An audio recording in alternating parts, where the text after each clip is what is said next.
Great, and it's wonderful to be talking as members of a fellow civic society. I thought we'd just start with an insight into Salisbury. It's somewhere that I'm sure you're all very familiar with anyway, but I'm just going to put Salisbury into context. And we're just going to present the story in three parts: Salisbury and the Civic Society, civic pride, which is something that Joe Doak asked us to talk about, and which certainly set us a challenge. And Richard will be presenting the way forward for Salisbury. Okay. Salisbury, as you all well know, is a medieval cathedral city. We're situated in the southeast of Wiltshire, just below Salisbury Plain, with the UNESCO World Heritage Site of Stonehenge just 8 miles to the north. Unusually, we can identify the date of the start of the city as 1220, when the building of the cathedral began. Dwellings obviously grew up around the relocation and the building of the cathedral, and it was granted charter in 1227. So we've been a city from 1227, which is quite an achievement. Let's go forward. Our spectacular 13th century cathedral, which I'm sure you all know very well indeed. It boasts the tallest spire in the country, 123 metres. This is a fact now known worldwide, thanks to the infamous Russian terrorists during the Novichok incidents. So everybody knows the height of the spire, which is quite a way to achieve fame. It was a good bark that came out of Novichok. The cathedral houses a working 14th century clock and an original copy of the Magna Carta of 1215. There are some magnificent houses in Cathedral Close and some equally important architectural buildings within the city. Our wealth of heritage buildings and the beautiful streets all contribute to some quite substantial history. The Novichok incidents of 2018 knocked the stuffing out of the city. Few people knew what we were dealing with. The place was overrun with military and security personnel and health officials. People stayed away. Tourism and retail came to a standstill overnight. And the Christmas market was cancelled that year, which was a tragedy because they'd been building up a Christmas market progressively over the previous 5 years. Things gradually began to return to normal in 2019. This was a year which heralded an influx of specialists and consultants conducting numerous surveys and public consultations, which resulted in the Central Area Framework document and a rebranding of the city. I have to say, I never knew we were branded before this, but we are now branded, which of course is useful to know. With the arrival of the 2021 pandemic, we ground to a halt yet again. Shop closures hit the city centre with a vengeance. There were gaps everywhere, something I'm sure you experienced also here in Dorchester. Some have recovered, some we have lost forever, but on the positive side, it is gradually creating a different high street scenario. The tourists are back, and there is a real sense of activity and looking forward. Wiltshire Council described the Salisbury Area Central Framework as an overarching strategy to help shape the future of the city centre and to enable it to respond positively to recent challenges. The CAF makes a series of recommendations to guide future developments, initiatives and policies for the area, particularly the city centre, with the aim of bringing positive change to the city and making it an even more vibrant, attractive and sustainable place to work, live, work and visit. However, we still have major traffic problems, and the trial low traffic zone experiment in 2020 was abandoned within weeks of it being implemented. This, in spite of the CAF document highlighting that 84% of people consulted were in support of developing a street hierarchy to prioritise streets and spaces for pedestrians and cyclists over cars. So we're no further forward, really. The one exception is the River Park project. This is a joint initiative between Salisbury City and Wiltshire Council, the Environment Agency, and Swindon and Wiltshire Local Economic Partnership, And the initiative is currently actually in progress. They are digging up the River Avon. This is an ambitious scheme. These photographs just show a small example of the River Avon and what it's apparently going to look like. So we can only hope. The scheme is to create a green corridor along the banks of the River Avon, running through the centre of the city to create a people's park, wildlife corridor. The voles were captured and they're currently being rehoused in a Hampshire pond, and they're waiting to be released later in the year back into their new environment. We will have cycle routes and walkways, all contributing to vastly improved routes for visitors and the community to take us into the city centre. Equally important, and probably most important, the park will double as a necessary floodplain to combat one of the relentless effects of climate change, which is flooding. And Salisbury has come dangerously close to flooding, which of course is extremely dangerous considering our beautiful cathedral. If I just explain about our civic society. It was founded in 1960 with the aim of working to promote high standards of contemporary design in all aspects of the built environment within Salisbury and South Wiltshire, while safeguarding the historic buildings and landscape setting underpinning this area's special character. Our aims are to celebrate and commemorate the area's rich heritage and cultural life, to enhance and protect the built environment and landscape setting of the area, to encourage and promote high standards of design, management and maintenance, and to provide a stimulating programme of activities for our members. So we set ourselves quite a tall order, which I think we successfully fulfil. Our current membership stands at 448, so we're just south of 450. In that figure, we include 20 corporate members, a group I am personally keen to develop as I believe their contribution will be useful as influencers as we progress through the next few years. Although we have a very supportive membership, the Society is totally reliant upon a core team of 25 active volunteers. The executive is self-explanatory. We currently have 5 trustees, and operating alongside the executive are 2 committees, General Purposes and Development. Interestingly, after a period of finding it very challenging to lure members to join the core group, there's recently been an upturn in interest, which is really encouraging. So we're finding that people actually want to join us and be actively involved, which is something that for many years we found really difficult to recruit. So I'm not actually analysing why this has happened. I'm just enjoying the fact that it's happened and don't ask any questions, basically. The remit of the General Purposes team is to inform both members and guests of information about the place. We arrange visits to places of historic interest. We host talks on relevant subjects at least 2 or 3 times a year.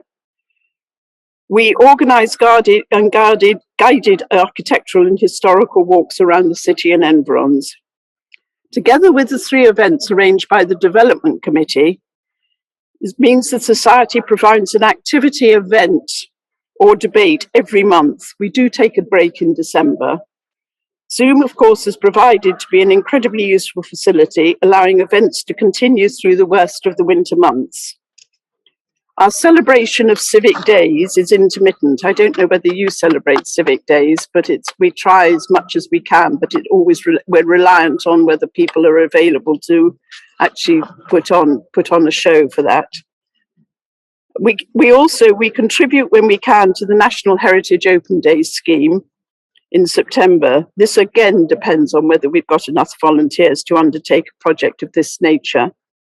As you can imagine, there's a wealth of material in Salisbury for Heritage Open Days. The Haunch of Venison is definitely being one of the most popular venues. This year, our theme is Rivers and Waterways of Salisbury, exploring the original drainage channels throughout the city. Museum talks, exhibiting the artefacts from those channels, walks along the 5 rivers that flow into the city, guided tours of the River Park project, and we're co-hosting with the Young Gallery, which is our communal gallery, an exhibition of contemporary art alongside their collection of river-themed paintings, an ambitious and exciting project. And I hope some of you will be able to join us because we've got some really interesting things going on. We have an exceptionally interesting programme of blue plaques to persons or locations who have either been influenced or have influenced Salisbury and South Wiltshire. The latest being to a man called Wolf Frank in Mere. Wolf Frank was the chief interpreter at the Nuremberg trials, and he was a pioneer in simultaneous interpretation, which was quite a significant thing. He ended up, he was a German Jew. He escaped from Germany during the war and came to live in England, so he was fluent in both German and English and had an extremely exciting and interesting life. In 2009, we published our book, Salisbury in Detail, celebrating some of the unique architectural details around the city. The foreword was written by Terry Pratchett, which was a coup, and content and photographs were contributed exclusively by society members. We publish a regular magazine, which we'll hand around just for you to have a look at. We usually do this 4 times a year, but this year we've actually just done it 3 times because we've also introduced a building awards booklet, which goes alongside our awards scheme, which is launched usually in January of this year, of each year, but this year was launched in April. The awards scheme is basically Richard's baby. It's a highly prestigious initiative and probably our key event, highly valued by award winners. I'm now going to move on to the sticky subject of civic pride. When Joe suggested it, I was a bit taken aback because I'd never really thought about civic pride. My immediate reaction is that it sounds an incredibly old-fashioned word, more applied to neatness of streets and flower beds, really. But actually giving it some thought, I realise it is quite an important consideration. Google says that it relates to how places promote and defend local identity and autonomy, and is often championed as a key value and aspiration of local government. I can't say that I've actually noticed that particularly, but we'll aspire to it. The population of Salisbury currently stands at 46,000. In 1801, it stood at 7,670, so it's been a slow burn. We don't have a lot of industry or business there in the city. Tourism is really our main business. Since the changes in 2009, the County of Wiltshire has become a unitary authority, with Wiltshire Council based at Trowbridge, leaving Salisbury with a city council only. The downside of the unitary authority is remoteness and what is often perceived as disinterest, as it tends to remove local identity and thereby local responsibility. The City Council is made up of 23 elected councillors, taking responsibility for allotments through to health centres, camping sites, community development, community orchards, memorial trees and benches, public toilets, sports pitches, and twinning and sister cities.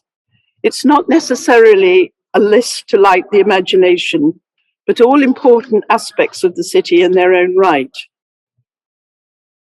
We are lucky to have an extraordinarily beautiful city, some beautiful parks which are well cared for, and the twice-weekly charter market is a true asset.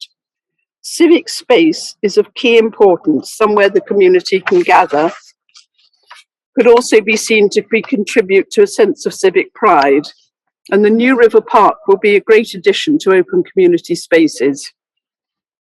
In Salisbury, we consider the role of the local civic society is to act as custodians of the built environment and landscape, and to inform the community about what is happening, often acting as a link between Wiltshire Council and the community.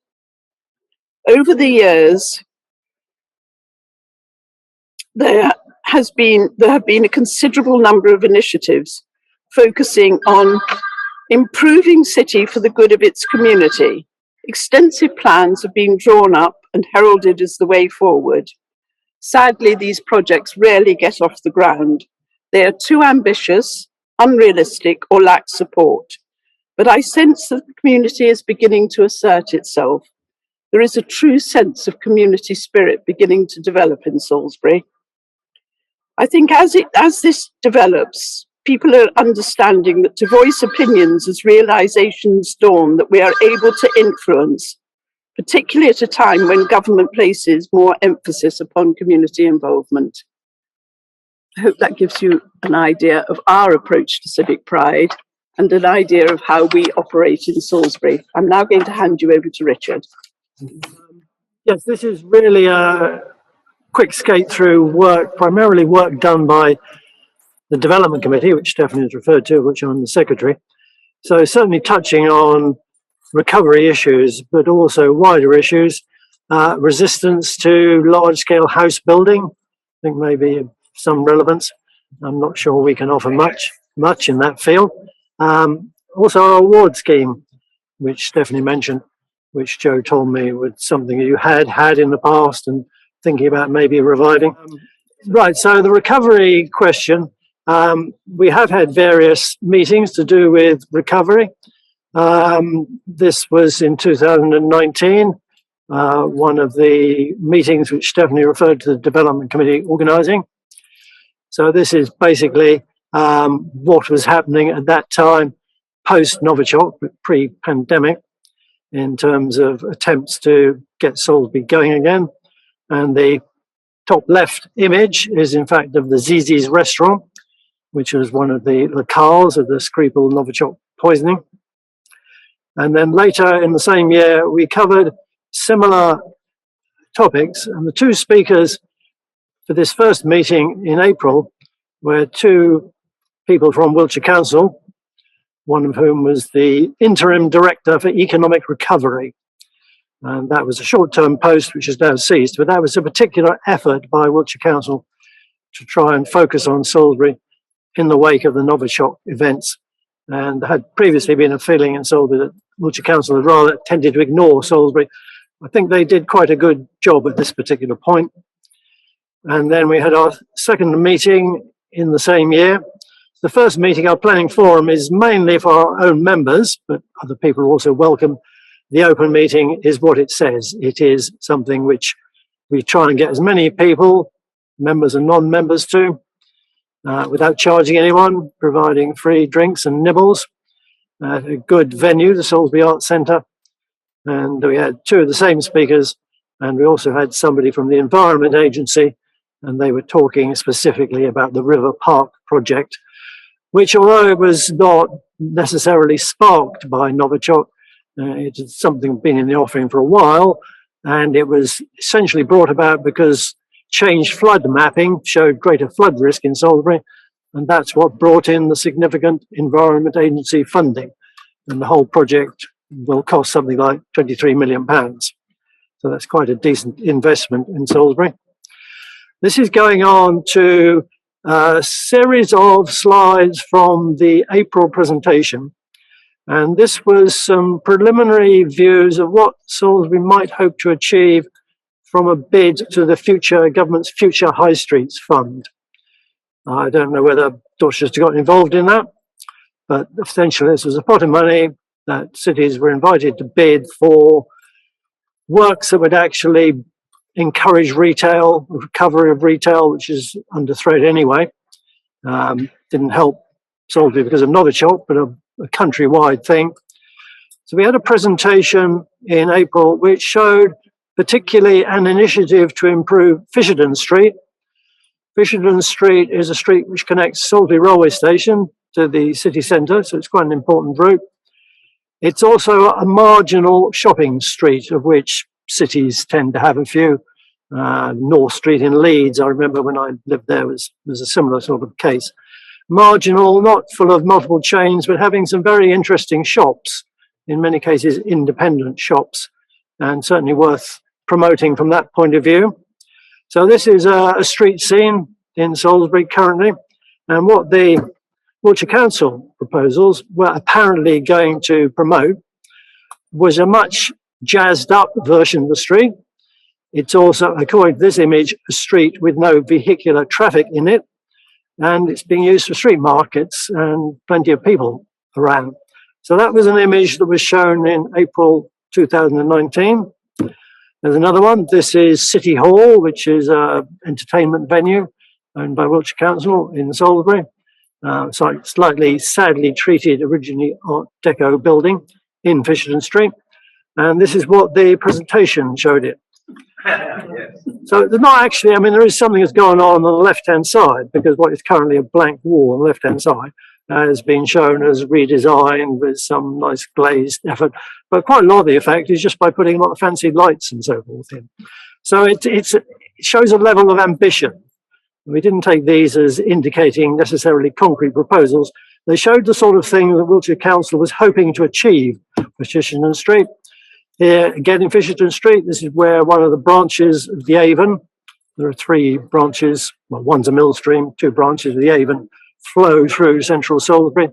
And this is where one of the branches cuts across Fisherton Street with a fairly mundane bridge. And the particular proposal outlined at that point was to actually deck over the river at that point and provide a nice sitting out area, which we thought was an excellent idea.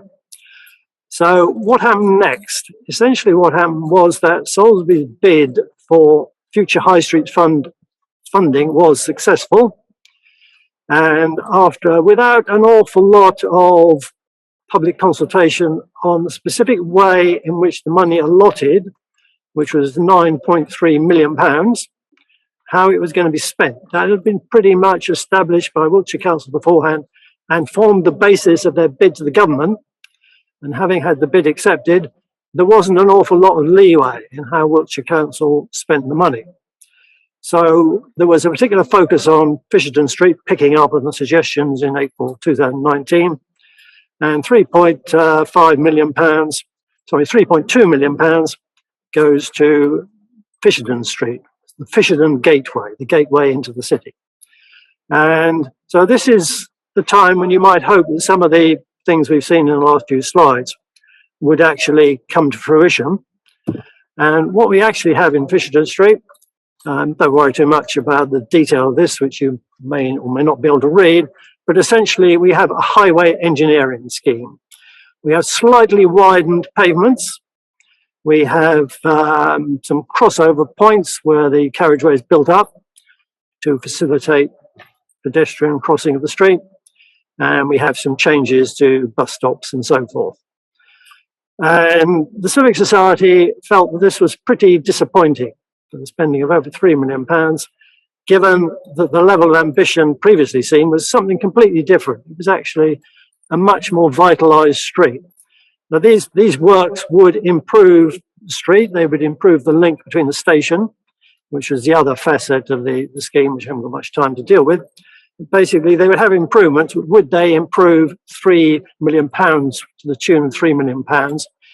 And we found this quite disappointing. Nothing at all about the street market scene. The decking over the river was acknowledged, but all we were told was that had been vetoed by Natural England. The Environment Agency, also involved in no problem with it. Natural England said it reduced light levels in the river and damaged wildlife.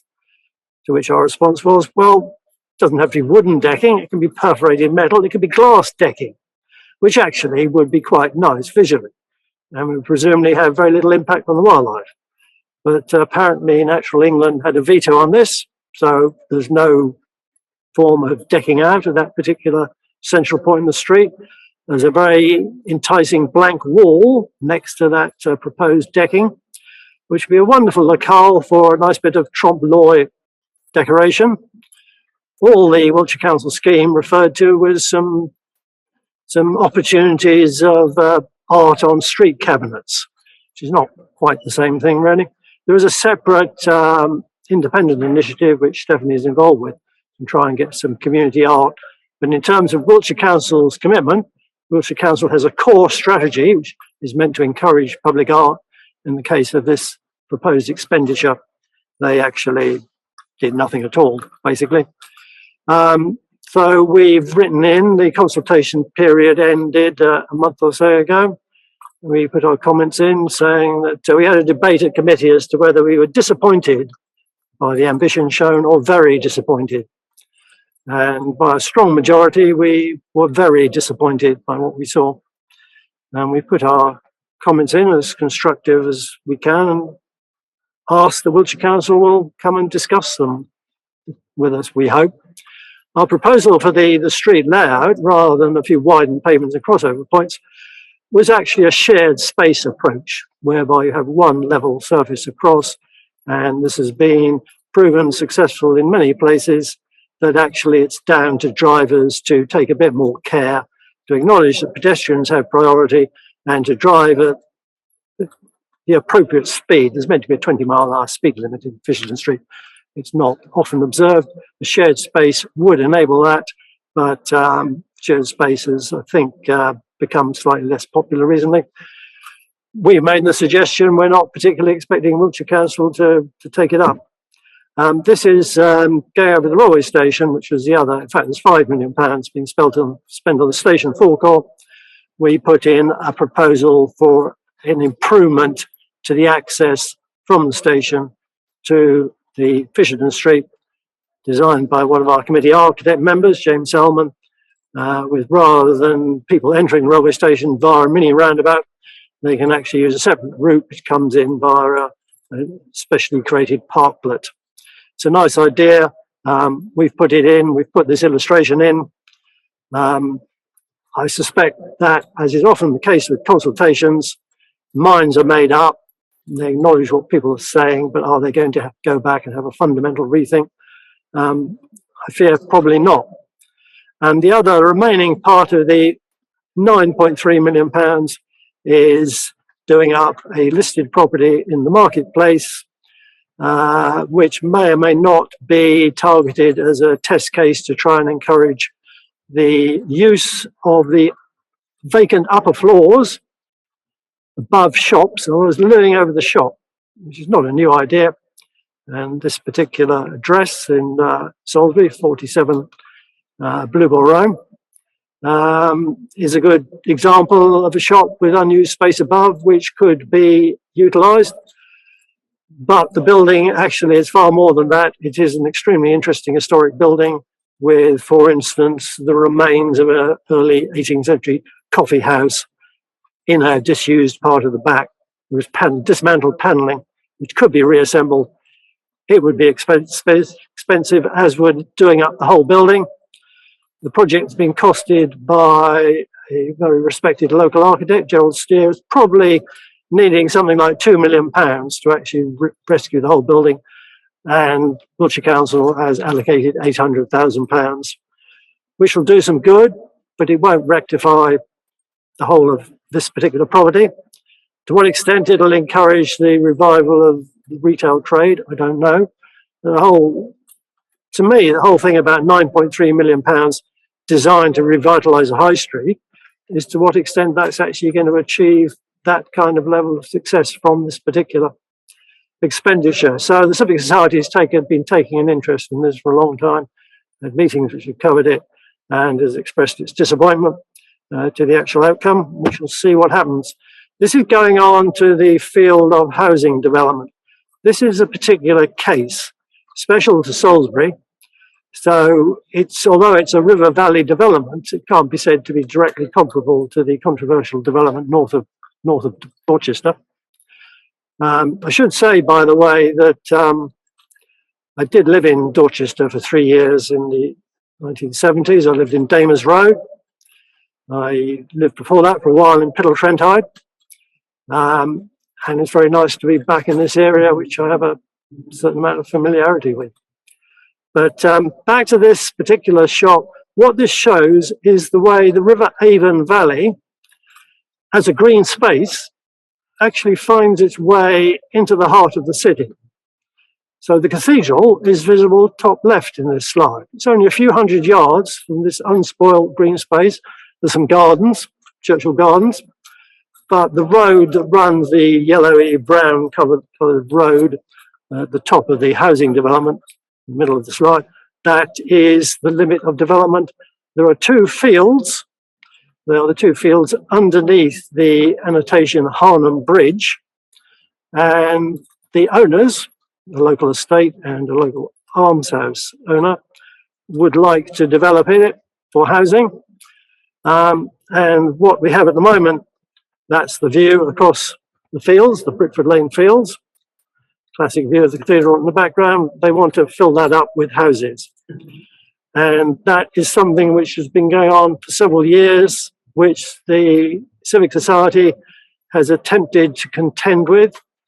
It's linked up with a local Britford Lane Action Group, who were invited to have a stand at our Civic Day event in 2017 when we took on Salisbury Guildhall for Civic Day activities.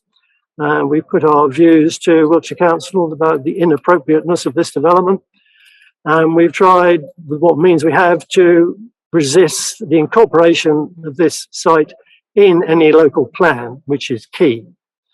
And there has not so far been any planning application, which I'm slightly surprised at, because Wiltshire Council cannot demonstrate a 5-year housing supply, which theoretically might leave sites like this vulnerable. And we know that architects have been brought in and designed a housing scheme for here. No application has ever come in.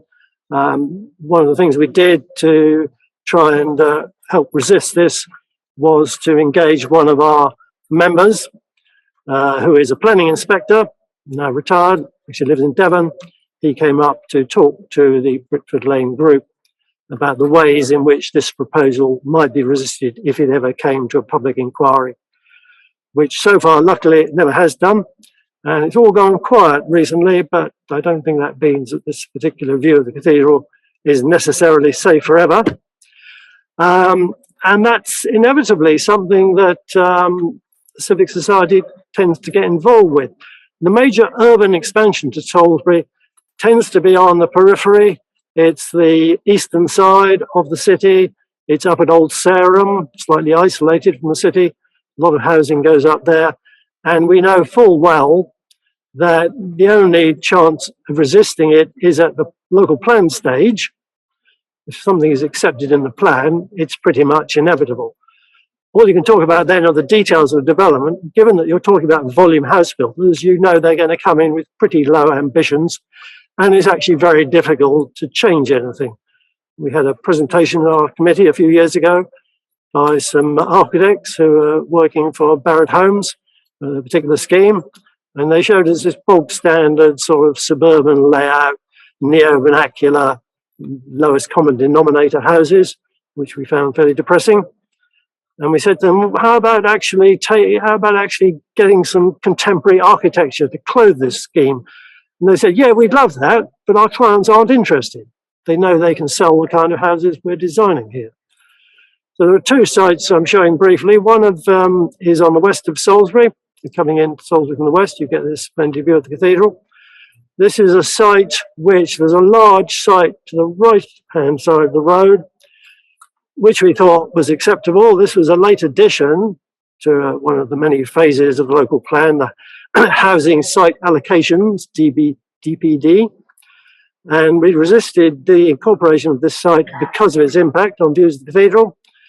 Historic England also objected. Wiltshire Council's conservation officers also objected. The council proceeded to put the scheme in, went to public inquiry, and the inspector said, oh, it's not ideal, but I think this is probably okay.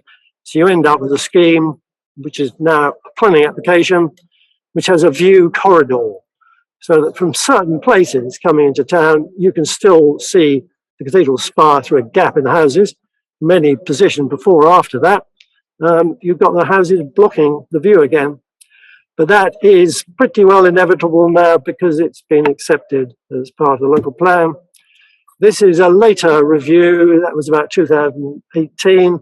This is a review last year of the local plan, and inevitably you've allocated X amount of land here and Y amount there. You've got more land at Old Sarum. You come back next time and we need to find even more houses. The actual total specified for Salisbury in this iteration of the local plan was 930 houses, which is not great, but Chippenham, which is one of the other substantial towns in Wiltshire, were asked to find room for over 3,000. So from that point of view, Salisbury probably got off fairly lightly. This is site 6. This is over on the east side of the cathedral, coming up, or southeast side, coming up from the Ringwood direction. Another field posited for housing, with a splendid view of the cathedral in front of it. And we objected to this site, but there were other sites which hadn't quite made the cut. There was one site which we thought would probably be better, less impact on views of the cathedral, some archaeological issues, but not insurmountable.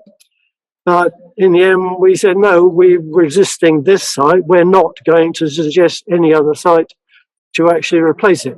What you need to do is to find ways of finding more housing within Salisbury. You need to have, in some cases where it's appropriate, high density housing, and you need to use brownfield sites. And that was a pre-planned consultation. We may find out later this year whether this particular site has been incorporated or not. This is just touching on a specific aspect of dealing with planning applications. This is the whole story behind this is far too complicated to go into. But this is a building which was originally proposed for a relocated Salisbury Library, again in Fisherton Street. Somewhat curious design, which is probably trying too hard. And the bit in the foreground with the twin gable roofs is like a sort of traditional Salisbury timber frame building that's been propped up on stilts, which is slightly odd concept. But what the architects for this proposal tried quite hard to do is to actually incorporate some interesting materials and some good quality detailing. And at that time, that was a proposal for the library. For various reasons, that didn't happen. It's now come back in again as a planning application, not this time for a library, but for a Travelodge hotel. It was previously going to house a Travelodge hotel. Now it houses a slightly larger one, and there's some vacant space, unspecified use downstairs. And what you realise when you look at the new application is that they have used the identical visualisation for a slightly different, but not radically different scheme.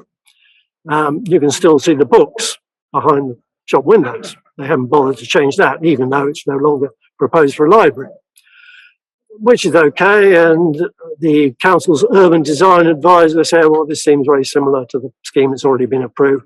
We haven't got much to say about it. Actually, if you zoom in on the CGI, which I've done using very low technology, so this is pretty low resolution stuff, you can just about see here, this is an area which is sort of towards the right of it's the right-hand view onto Fisherton Street in front of the Northern Reformist Church. There is a brick wall between two elements of the development. And if you look at it, it's not just ordinary brickwork. It is what they term expressed headers. So basically, every header is projecting, and it almost looks a bit like it's header bond rather than Flemish bond or English bond. So you've got this attempt to create interesting brickwork and also very expensive brickwork. This is not bog standard developer stuff. Similarly, in another part of the scheme, you've got some green dividing points between shop windows. But actually, if you look towards the upper half, say they take the pillar on the left, the upper half is conventional horizontally laid brickwork. The bottom half is actually vertically laid basket weave brickwork using a particular brick Ibstock Umbra sawtooth. And this is the result of a lot of work done by the previous developers using London architects to actually make an interesting scheme. Their architect came and talked to the Civic Society on several occasions. We talked specifically about the basket weave brickwork. Seemed a good idea. Was it sufficiently tied into the scheme? Yes, he was sure, the architect was sure it would be conditioned. And this development has now been taken up by a completely different client. The architects have disappeared. It's for a different purpose. And all you've got to actually indicate this level of detail are these CGI visualizations. You can't read these kind of details into the application drawings. And CGI visualizations are not going to be what the planning authority gives permission for. They give permission for the drawings. The CGI is just an illustration of it. And it's only in the CGIs you see this level of detail. So that's a particular case where it's worth the Civic Society getting involved, because even the council's own urban design advisors hadn't picked up this particular point. And if people like us don't actually spend a bit of time looking into these things and making relevant points to the authorities, nobody else is going to. A couple of things just in passing, just to illustrate the range of what we do, all intended to create a better city, and starting way back before Novichok. This was actually a 2010 initiative to create a traffic scheme in the city centre to basically keep a better control over motorised vehicles and improve things for push bikes, pedestrians and so forth. There have been many pedestrianisation schemes in Salisbury for the central area. This was a particularly good one, which we put forward. It's just one of the things we do. We didn't achieve much with this one, but we won't stop trying. This is a slightly different case. This is a statue called The Man with Arms Open, by a sculptor called Giles Penny, bronze casting. This photo was taken in 1999 when there was an exhibition in Salisbury called Shape of the Century. And this particular sculpture was voted the people's favourite of all the sculptures in the city.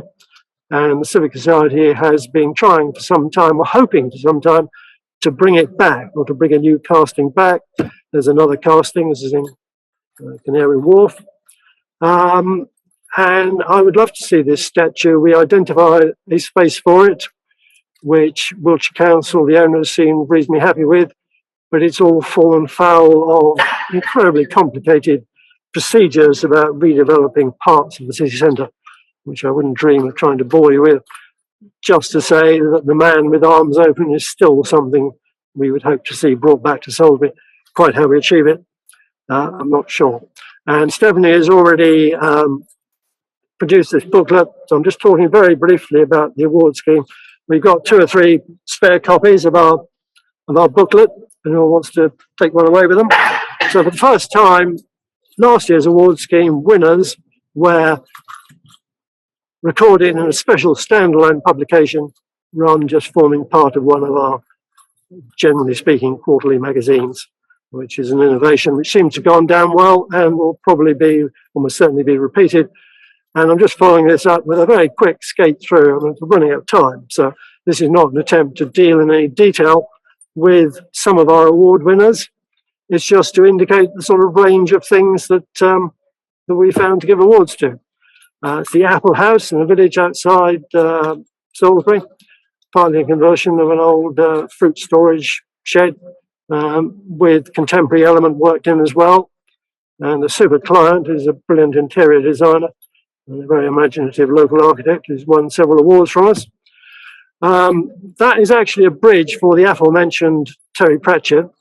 I'm a stonemason by trade. I didn't actually construct this bridge, but I found Terry the right person to design and build it, a very talented stonemason called Sarah Pennell. And I got planning permission for him, and with much more difficulty, permission from the Environment Agency.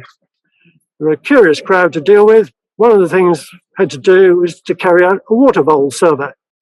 Now, luckily, I knew somebody who was qualified to do that and also was happy to do the work in return for one of Terry's autographs for her son. So it's quite an easy arrangement. It wasn't a very difficult job.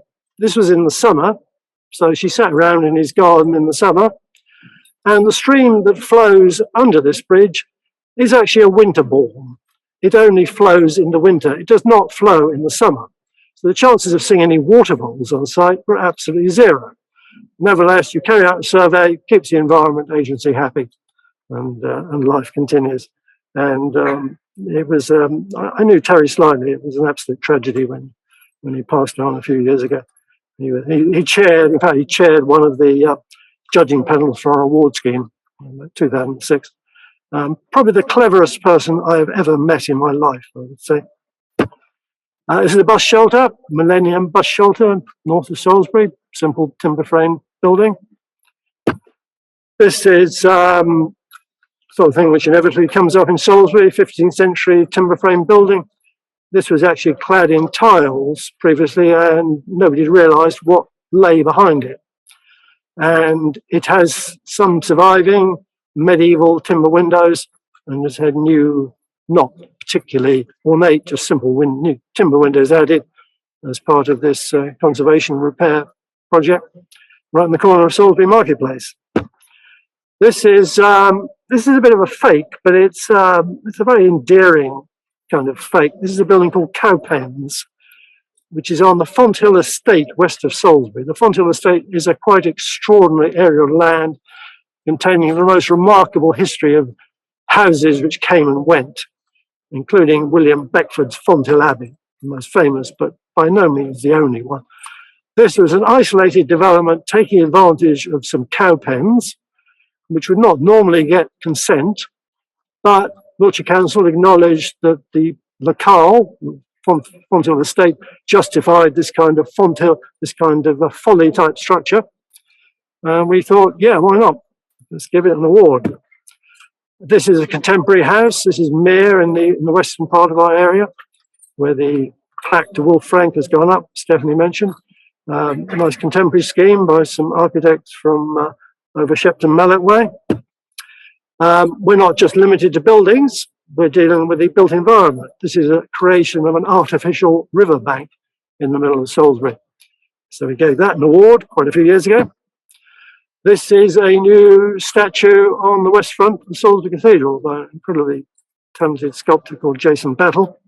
There's 5 new sculptures on the west front, and you don't get permission to put sculptures on the west front of Salisbury Cathedral without being very talented and going through an enormous palaver to get to that process.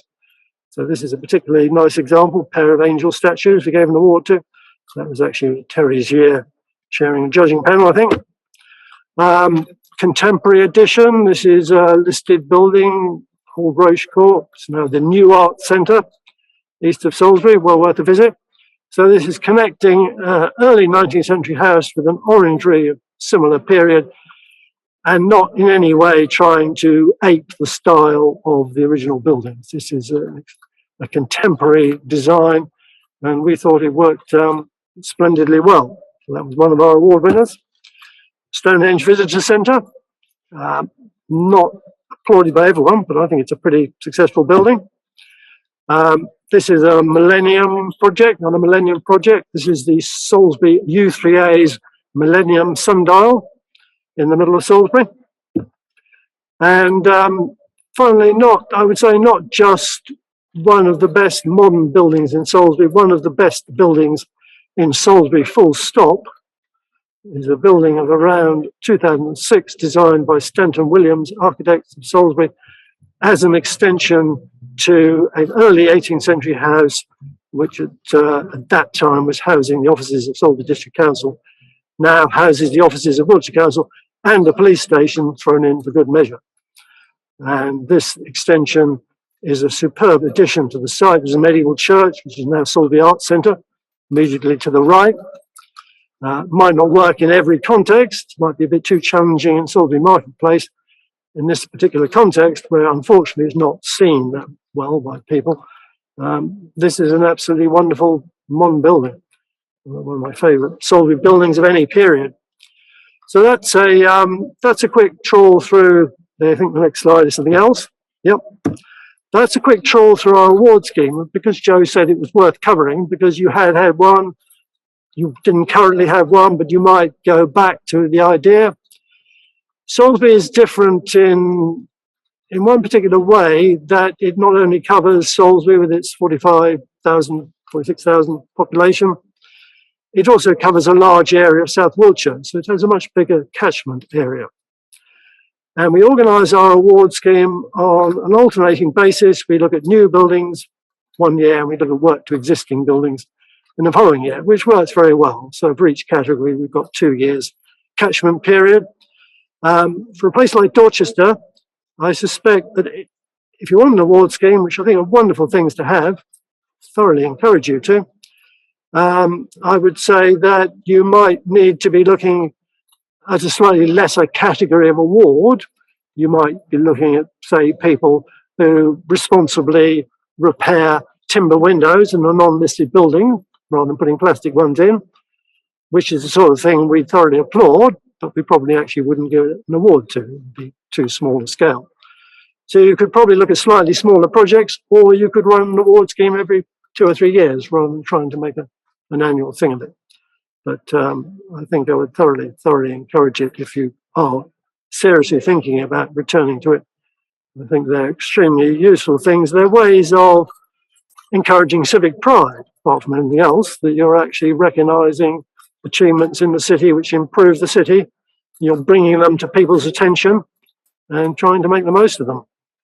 And our booklet, which Stephanie will be pounding the streets, delivering 100 copies to anyone who might be interested. Well, it won't just be Stephanie, but it's gone to our members, it's gone to anyone who picked up awards at our awards event a couple of months ago, and we will be attempting to circulate it around local estate agents and solicitors and so forth. Anyone who might be interested might give it a bit of space.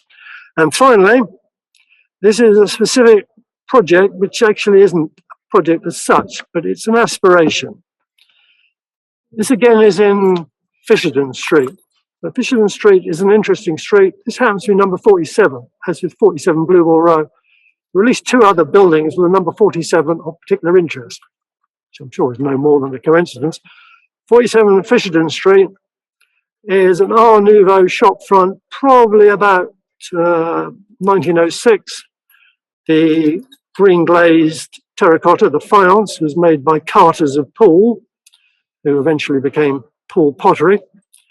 And why does it look so forlorn? It looks so forlorn because in 1964, the then owner got somebody in, hooligans basically, to smash off all the projecting bits of terracotta.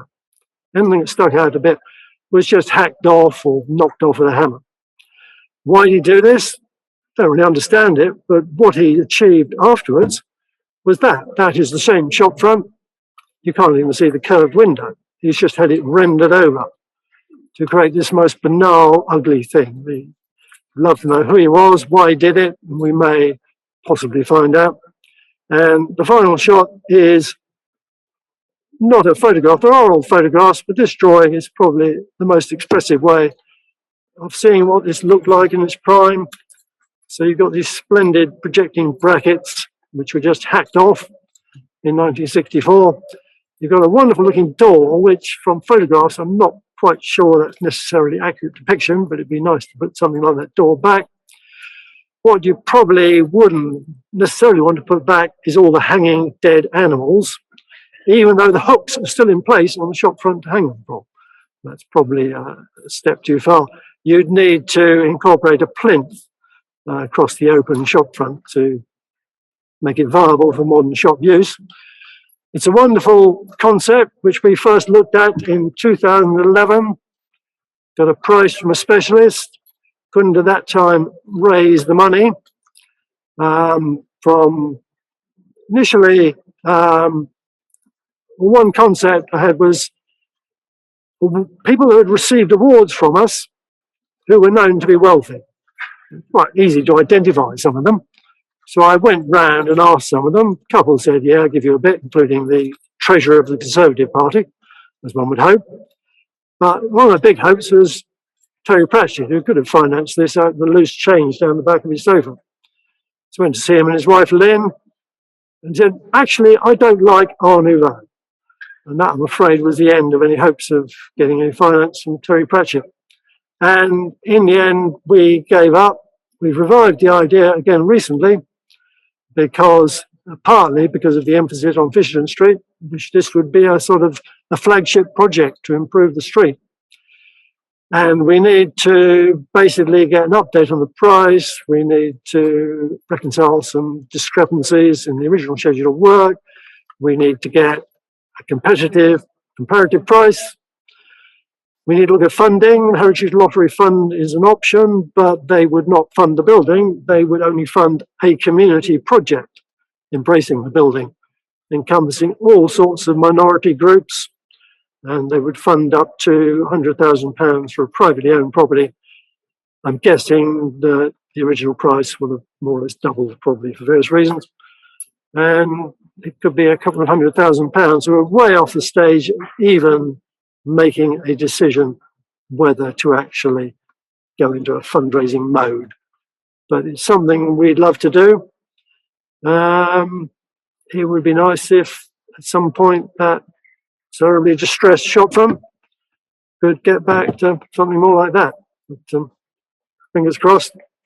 If we turn up on your streets with our begging bowls, you'll know that we've at least reached the stage of trying to seek the money. So that was my final shot. I should emphasise this is an aspiration. It's not a project. We hope it will become a project. There's a lot of talking to be done before actually reach that stage. But fingers crossed we can do something for this sadly distressed shopfront. Thank you very much. Thank you very much for a very varied and interesting talk. Would you be prepared to answer some questions, if there are questions? Can we start with the audience here? Has anybody got a question they'd like to put? Yes. I'll repeat your question to make it. The question is, on sharing streets, did you manage to get any meetings with highway engineers to discuss the question, the principles and how it would work? Or was it just a sort of a lack of dialogue, dialogue in the depth? Do you want to? Richard, I think you're right. So we need to answer from here. Because, yeah. I would hope that the average highways engineer should not be completely ignorant as to what shared space is. It's not a new idea. It's had some very successful exhibitions in expositions in Exhibition Road in Kensington, for instance. At Chorley in Lancashire, incredibly successful. There was a wonderful person called Ben Hamilton Bailey, who was a great exponent of shared space, who sadly died a few years ago. He had a wonderful way of presenting the advantages of it. And there is in fact a Department of Transport, a government publication which actually explains what shared space is. It's not a particularly novel idea. Did we manage to discuss this with highway engineers? The Fisherton Street proposal is project managed by a highway engineer. I think that all we've done basically is react to their proposal when we saw it. Could we have raised the question earlier? Possibly, but we have now offered or suggested that a discussion between them and ourselves would be useful. Silence has resulted from that in the last 6 weeks. I think, to be honest, it is such a radical idea for a conservative bunch of people to turn the whole of Fisherton Street into a shared space exercise. We made the comment, which we firmly believe in, the chances of it being taken up are probably not all that great, I'm afraid. Can I perhaps transform it into a question? Delight was expressed in what you showed us by way of modern building or contemporary building. Was this difficult to bring about, good design of this nature? Do they tend to favour sort of pastiche buildings rather than innovative designs? I think there is an illusion in Salisbury that the planners will resist anything modern and ask for pastiche. I think in practice, plenty of the planners would actually love to see some interesting buildings. They just don't get proposed. It is down to the client. And that particular splendid modern building, the extension to the Bourne Hill Council offices, was a result of a particular chain of events where the client was Salisbury District Council, which was about to go out of business. And they had a healthy pot of money. Things got very complicated. The then administration actually lost power against the national trend because of an action group designed to resist the building, harping on something called the Secret Garden, which was next to it, which was basically just a stick to beat Salisbury District Council with. And the upshot of it all was that the building, when finally built, was only 2/3 of its originally designed size and cost a lot more than the original proposal would have. So it was a complicated one-off process, chain of events, state of affairs. I'm not sure that Bourne Hill, that particular wonderful modern building, has ever been picked up by anyone else. The Civic Society will always try and encourage it. We've been involved in the Salisbury Neighbourhood Plan, which had a design chapter, and one of the things that we're hoping that will say is basically do look to good contemporary design, and what the award scheme looks for is exactly that. I can show other examples which are contemporary buildings. I could also show a few neo-Georgian buildings. We won't give an award to a neo-Georgian building unless it's exceptionally well done. And just to sort of finish off with a comment, I don't want to get too controversial, but my comment on Dorchester would basically relate to Panbury. I've been watching Panbury, I haven't been there for a year or two, I've watched it as it's grown. It's a very interesting experiment, and it's a great deal better than the average housing estate on the edge of Salisbury. But could you not take the same gains, the same responsible approach to traffic movement, the needs of pedestrians and so forth, and actually put some modern contemporary architecture around it rather than harping back a couple of 100 years? Can I just add, I also think it's the role of a civic society to promote new buildings and to look around and try and actually celebrate them. Also, one of the aspects that we're going to develop over the next few years is encouraging modern architects to come and talk to us. And instead of always harking back to the past, we're going to look very much to the future of buildings. And I think that's part of the role of the Civic Society, to move things forward. Very interesting. Perhaps we can do something as well. Further question. The questioner has just spent a fortnight in Holland, where he visited The Hague, Delft and Leiden, and he remarked that there was very, very little traffic, basically because no through traffic was allowed beyond 10:30 in the morning. Would a scheme of this sort be possible in Salisbury? Shall I start this and you finish? I think our low traffic zone scheme was very poorly implemented, both on timing and actually sort of background information.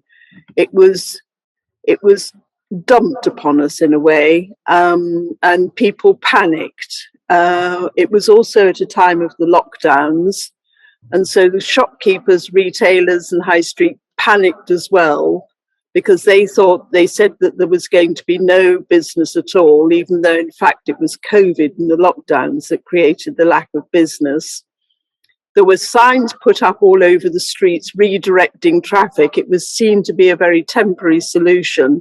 And if only we'd gone about it in a slower and a more measured way, we'd actually considered it more, and it hadn't been such a surprise or such a shock to people. People who lived within the city panicked as well. And I think we needed to do it more slowly. I think your idea of actually doing visits to cities that have successfully reduced the amount of traffic in their centres is an exceptionally good idea. Maybe we'll start organising tours to Leiden and to The Hague. Would you like to add anything to that? Well, I think just possibly to reflect back on something that happened 20 years ago when a major part of Salisbury High Street was pedestrianised. There was an interim experimental period. I remember a public meeting, which was an outcry. One of the business owners was saying, if this pedestrianisation doesn't cease immediately, I'm going to go out of business. You asked her 2 or 3 years later, so we're going to do away with the pedestrianisation, she'd have been appalled because it was manifestly successful. It was a great benefit to businesses in the street. There was just this inbuilt conservative attitude, and it's a problem. It's a question of how to get around that. And Salisbury is probably no more conservative than the average place of its sort, but it's certainly pretty conservative. So to actually demonstrate, and possibly you need to organise trips to other places where it has been done successfully to actually show, no, it's not such a novel, appalling idea. It's actually something that makes sense and will work for you. But it's always a struggle achieving that, I'm afraid.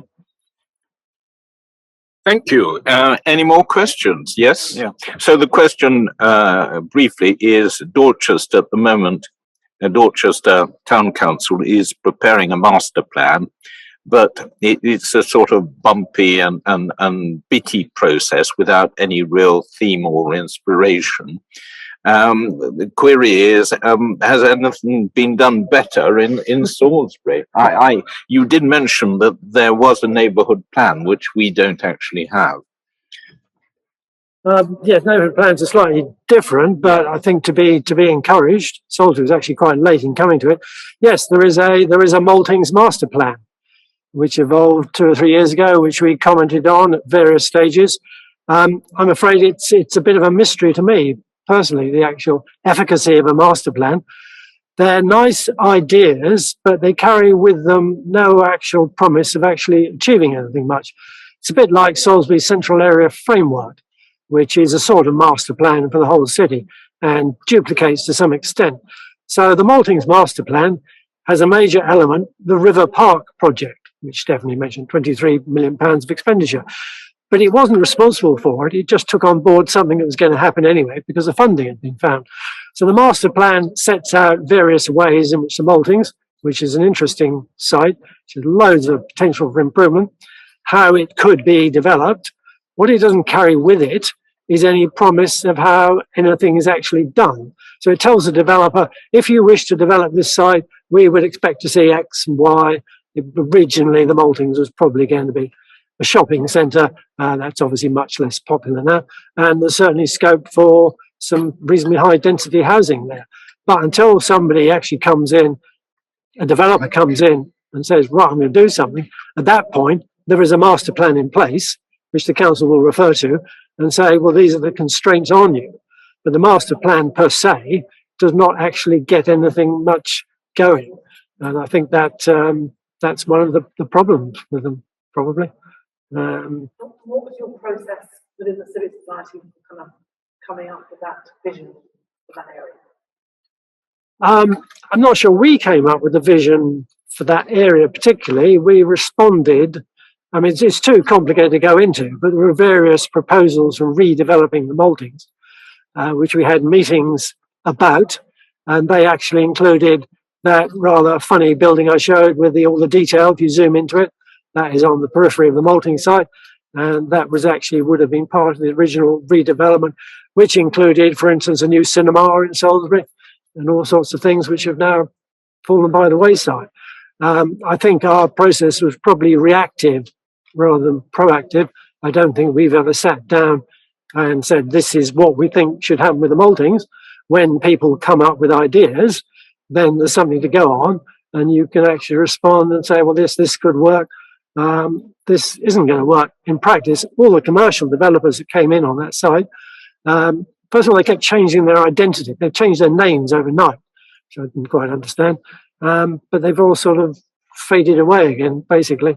So it's an unsatisfactory process. Even if we had ideas, we haven't got the means of implementing them. So I think reaction rather than proaction is probably how it's mostly going to be. Can I just add to that? Of course. We did use the opportunity of an open meeting that we have as an annual event. And we invited everybody involved, the local MP, the developers, anybody else who was involved in that particular scheme. And that was the first time we actually got over 100 people at a meeting. So again, it was the Civic Society actually providing a forum for discussion, even though we didn't influence anything or we perhaps weren't necessarily involved in it. We did start to transmit and actually inform people about what was happening and what the potentials were. And we made the community aware. And I think, again, that was another successful impact of a Civic Society initiative. We have a question from the online audience. Can I ask Alistair to unmute? Thank you. And ask your question. Absolutely. I was wondering if from Salisbury Civic Society's experience, is there anything that either the Civic Society or the relevant local authority could do to improve the relationship between the two organisations? It's apparent to me from what you've been saying, particularly over the street, where you were shown the most enticing pictures, and then at the end of the day, you get a bit of highway work, a real disappointment. there's a gap which clearly the Civic Society could help to fill. What could local authorities do, or civic societies, to improve the relationship between the two, since they share so much in common in terms of, you know, the future of our towns? We've been trying ever since we existed to improve relations with the local authority. And I'm not necessarily holding the local authority to blame. It is a very difficult process. And occasionally you find enlightened councillors you might be able to talk with. There are enlightened planning officers. We have constant dialogue with the two local conservation officers. We're all singing from the same hymn sheet, but that is not quite the same thing as having influence at a higher level of policy making. It's something we've attempted to do. I wasn't around in 1960, but the society reformulated in 1985. Ever since then, we've been talking about this sort of thing. We fail, I'm afraid. Is there anything we could be doing more positively, Stephanie? I think building partnerships with the people who you want to who create the dialogue with is incredibly important, but it's a time-consuming effort. And people involved with local councils, of course, have no time. I think that's a real problem. And it's finding the opportunity to develop a forum where you can actually discuss. I mean, I think Wiltshire Council, to a degree, are quite good. They do give the Civic Society an opportunity to view plans before they are put to general consultation. Not often. Sometimes, working on the positive, we do have a view to it, but it has taken a lot of battering at the door to be able to achieve that. But I think it is about building partnerships, and that takes a huge amount of time. I am looking at it at the positive side because I think it's terribly important to look at the positive side. There seems to be a lot of negativity about dealings with local councils, and one can appreciate that they are under a huge amount of pressure. And of course, they're limited on funding. That's the other initiative. That's the other problem. Can I just return very briefly to the question of the dumbing down of the Fisherton Street proposals to a highway engineering work? I need to be fair to Wiltshire Council. Their reason for giving up much of their aspirations is that the amount they'd asked for under the Future High Streets Fund was nothing like what they actually got. In fact, they got 69.5% of what they bid for, which appears to have been a standard figure, as far as I can understand. They didn't get everything they wanted, and this was explained by them as being the reason for the failure to do anything more than change street services. I think it's not an adequate excuse, but it's certainly some justification. There is some reason why that particular street was dumbed down in the sense of what Wiltshire Council was hoping to achieve for it. Thank you. Are there any other questions online? I suppose I might ask one. I know Steph at the very beginning mentioned about the increase in membership and interest in the Civic Society in Salisbury, and she said she wasn't going to explore why. But I just wonder whether she might suggest some reasoning for that increase in interest. A big increase is perhaps a bit of an exaggeration, but I think one of the things that we've noticed is that people are prepared to actually take on active roles within the society, and this is something that we've really found very difficult over the past few years. We keep on appealing for people to come and be secretary of this group, help with visits in this group, take on responsibilities in terms of looking at planning applications, etc. And I think recently we found it may well have something to do with people moving out of London, I don't know, and finding that now they don't have to go to the office 5 days a week. You're doing a 3-day, 2-day, and that kind of thing. That could be an opportunity. That could be something that is helping towards this. Whether people are retiring a bit earlier, I don't know. They do say that a lot of people over 50 have stopped working and actually are doing things more in the community. Or whether also there's actually an initiative in terms of people actually being conscious about their community and suddenly thinking that they can do a bit to help. Richard looks after the membership and is actually brilliant, bikes round and appears on the doorstep and confirms people's membership, asks them direct questions. I've never asked what, but somehow he manages to get them to agree to something. Occasion. No, it's getting better.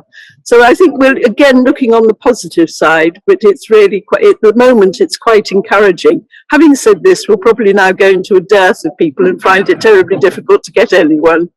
Any questions in the room? Linda, yes.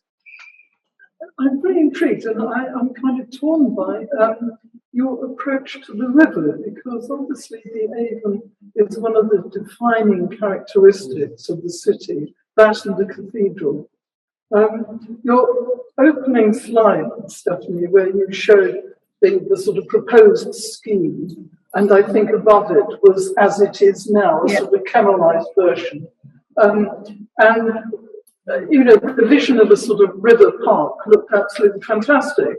But I'm interested to know how far you want to carry that through with the rest of the city. Because when you showed Fisherton Street and the idea of putting decking over that bit of the river, to me, that idea is appalling, because I think that I would far rather have that area sensitively and imaginatively made more sort of wildlife friendly. And I'm also intrigued by the fact that one of the awards that you showed of a riverbank, and it appeared to be clad in stone, which again is totally... The stone was already there. What had happened was they put down brushwood or something to form the basis for growing plants, and planted plants there. There was no artificial creation. They'd taken a very artificial riverbank and humanised it by finding ways in which to encourage natural water-loving plants to actually... Well, that sounds more encouraging. But certainly, my question is sort of, how far would you try and incorporate that elsewhere in the city, such as in Fisherton Street, and whether or not, as a civic society, obviously the emphasis is on the sort of built environment, but the role of green spaces within that built environment is clearly important as well. And I wondered how far you take that on board. Yeah, I'll start on this and pass over to Richard, but I think that our remit of the built environment as custodians of the built environment reaches out to landscape and green spaces, and we have several people on the development committee who are concerned with that, the Salisbury Area Green Space Partnership, and also from CPRE. So we are very aware, and it's always taken into consideration. I think Salisbury is an extraordinary city in the fact that it doesn't appear to celebrate its rivers. We have 5 rivers. It's not a confluence. The rivers run in eventually into the Avon, and the Avon starts and streams through, picks up the other rivers, and then comes out as the main river. So this new river corridor is a unique and essential initiative that is in progress now. Is actually the first real sort of use of river as I suppose as a community asset, and also to assist tourism in terms of getting people from the coach park through to the city as well. Would you like to add some more? Well, just to confirm what you're saying, Stephanie, about green space. I mean, Nicola Lipscomb, who is the head person of the Green Space Partnership, is probably one of the most active members of our committee, basically. Yep. She does an incredible amount of work, and green space and blue space is absolutely core to her remit. And she's also had a major input into the neighbourhood plan, where she's on the steering group. In terms of Salisbury's use of its rivers, this is something which has been recognised for many years. There was a very notorious town planner called Thomas Sharp back in the immediate post-war period. Thomas Sharp wrote a book called Exeter Phoenix, which was an indication of how the city could recover from wartime bombing. And in cahoots with the then council is probably what gave rise to the oft-quoted remark that what the German bombers started, the city fathers finished off. And there are very good examples. Exeter High Street is a very good example. You can see exactly where the bombing got to and where the character of the High Street disappeared. Thomas Sharp wrote a book called A Newer Serum, which is an absolutely disastrous book. It is typically written from that you can't stand in the way of progress mindset.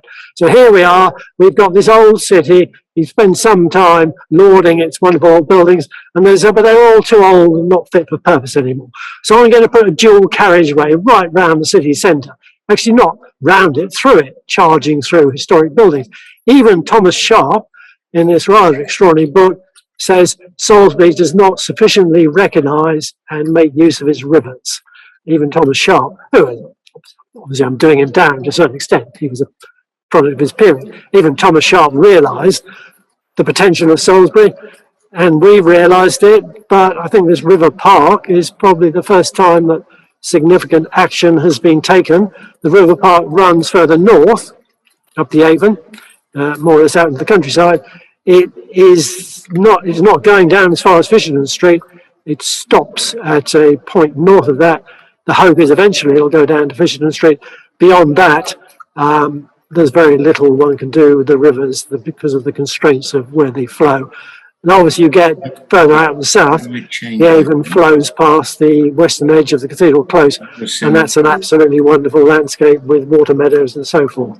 So it's central Salisbury, and the River Park should go a long way to actually starting to realise the potential of our rivers, which has been sadly neglected. Thank you very much. Actually, unless there are any other questions, I would just like to carry on this theme to close the meeting. The reason being... Actually close. Yeah. Can I say something about this book? Yeah. Perhaps we'll bring in for a commercial spot at the end then. Basically, many of you may know that we have put in an application to have the floodplain and the downland above, to the north of the town, registered as a local heritage asset. The reason being that the opportunity arose because a budget was given to the council to open a register and to start registering county-wide assets of heritage significance, and it extends not only to buildings but to landscapes.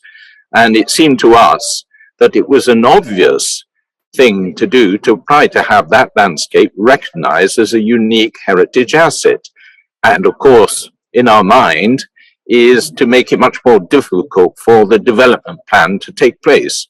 So we're putting Dorset Council in front of this very difficult situation where they want to develop the land, and yet there's an application which has been very much encouraged by the county conservation officer to have it recognized as a heritage asset.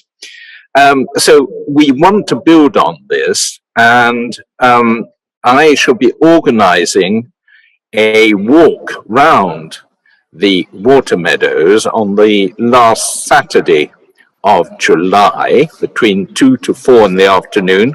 To be precise, I think it's the 30th of July, a 2-hour walk where I will take you round to show you what it is, explain to you why we have it and its importance to the town. It dates back to the 17th century, and it was basically on the agricultural system which it underpinned that the prosperity of the town was built.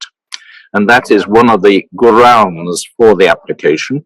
The other being the literary aspect, because it inspired Thomas Hardy, and all the painters that came down were inspired, and composers, etc. So we are holding this event as part of a henge week, a national henge and historic sites week. And curiously, the Monday before, which is I suppose the 25th, there will be a talk given in Dorchester by a lady, Cathy Stern, who I think you know, about water meadows and their preservation. I think it's going to be in the museum in the evening. I did check the museum website before coming up, but it's not there. So we'll make inquiries, and we will publicize these two events on our website, so you will have the full details, so that to encourage you to come along and support us. So that's my commercial, and it's really to say that we're continuing beyond our program, defined program, to have this walk, and we've got the great chance of having the national expert on water meadows coming just before. I like commercials. Could we have another commercial? Yeah, we have a closing commercial. It's not. I'm not trying to sell it. We haven't got that many copies left. We sold out most of them. But it's worth mentioning because this book, Salisbury in Detail, was published by the Salisbury Civic Society in 2009. I think Stephanie referred to it. It's basically 500 photographs and 10,000 words of text about the details of Salisbury buildings, taken totally by non-professional photographers. So basically, we got a group together, we trawled the streets, we came up with photographs, we came up with what we thought was quite a successful book, sold very well. And on Christmas Eve 2009, this was the best-selling book in Salisbury Waterstones, basically. And we then tried to encourage other people to take an interest, and that resulted in two more in-detail books. One is Eastbourne in Detail, not actually the Eastbourne Civic Society in the end, they were involved to some extent, and Peterborough in Detail, produced by the Peterborough Civic Society. And we think we've got a good template here if anyone else wants to get interested in a book like this. I think Dorchester is probably a bit small for just focus on the city, but as with Peterborough and its villages, Dorchester and its villages, might lend itself to this. Well, I mean, curiously, we have been doing this work. I have been going round photographing all our listed buildings.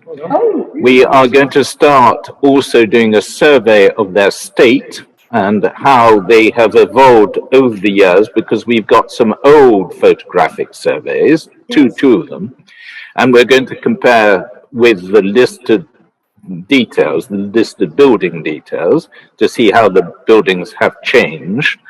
And I'm actually starting to write a guide to buildings in Dorchester. So I'm just doing it for the High Street, for the Heritage Week in September. But I'd been thinking about extending to other streets, and perhaps what I should do is follow your example and see whether we couldn't publish, obviously not such a magisterial work as that, but a much shorter, more a booklet, but with photographs in. What a good initiative. So I will be in touch with you, and I'd very much like a copy, yes. That commercial has worked. It has, you've got one sale. Well, I think with that, it's a marvellous moment to call a close to a really interesting meeting with good questions and answers, and I think we have thought about many things, and we will profit from your experience in things we can do here in Dorchester. And actually, a further commercial, I will be organising a visit to the Harnham Water Meadows in Salisbury, because they have a Water Meadows Trust that has restored part of them, and we are wondering whether we couldn't get a trust set up in Dorchester to restore part of those water meadows, particularly if our application to have them listed is successful. And I do have in my mind's eye a part of the floodplain, which is actually, it's unfortunately only a very small one, owned by the Duchy, and perhaps there might be an opening there. So there again, I will let you know about the date. I mean, we were thinking initially it was just for the committee. It would be towards the end of July or August, but there would be a further visit in February when they actually do the flooding, because the flooding of the meadows is always in the winter. So we might just do a very restricted visit, but in July, August, and if any of you are interested, we'll fit you in. But perhaps a much more more numerous visit in February to see it actually operational. It's really good, the flooding Yeah. committee. It's well worth a visit. So that follows on beautifully from the talk that's going to be given at the end of July, you see, and my walk. It all fits together. Yeah. Well, thank you. I think we can thank our speakers for a really informative and useful evening. Thank you very much.